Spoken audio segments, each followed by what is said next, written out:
एकदा जर तुम्ही लहान मुलांना हा मिक्स ड्रायफ्रूटचा जर केक खाऊ घातला ना, मुलांना इतका आवडेल ना तर तुम्हाला परत परत बनवायला सांगतील आणि मोठे देखील आवडीने खातील. चवीला इतका छान लागतो हा केक. दिसायला बघा ना तुम्ही किती सुंदर दिसतोय आणि अगदी स्पॉन्जी झालाय. त्यासाठी इथे मी काही ड्रायफ्रुट्स घेतलेत. त्यासाठी इथे मी बदाम, काजू आणि ओल्या खारीकचे असे बारीक तुकडे करून घेतले. सोबतच मनुके आणि टुटी फ्रुटी घेतली आहे. आता इथे एका बाउल मध्ये अर्धा कप ऑरेंज ज्यूस घालायचे. आता जे ड्रायफ्रूट घेतले होते ना आपण, ते आपल्याला 2 तासासाठी यामध्ये भिजत घालायचे. बरोबर 2 तासानंतर हे ड्रायफ्रूट ज्यूस मध्ये छान भिजलेले आहेत. आता कॅरेमेल बनवण्यासाठी एका पॅन मध्ये आपल्याला अर्धा कप साखर घालायची. आता मंद आचेवरती साखरला पूर्णपणे विरघळून घ्यायचंय.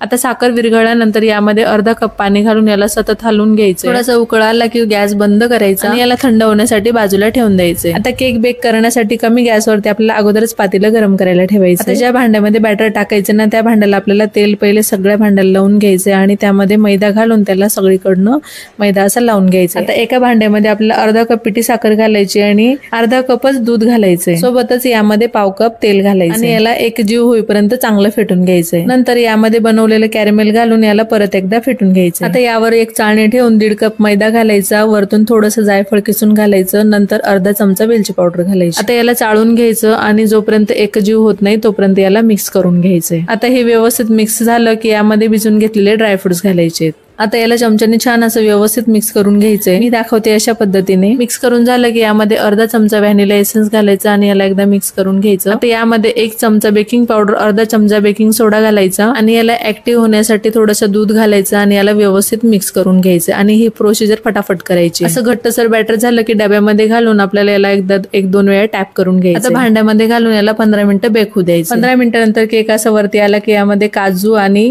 टुटी फ्रुटी घालून याला सजवून घ्यायचंय. अगोदर जरी सजवून घेतले तर हे ड्रायफ्रूट सगळे मध्ये चालले जातात. नंतर सजवायचं आणि ही प्रोसिजर एकदम फटाफट करायची. मीडियम गॅसवरती याला 15 ते 20 मिनिटांसाठी बेक होऊ द्यायचंय. आता बरोबर 20 मिनिटांनंतर केक आपला पूर्णपणे बेक झालेला आहे. केक थंड झाला की असं याला काढून घ्यायचं आणि मस्त आपल्या इथे ड्रायफ्रूटचा केक बनवून तयार झाला. त्या क्रिसमसला हा केक तुम्ही नक्की ट्राय करून बघा आणि आजचा केक आवडला असेल तर एक लाईक नक्की करा.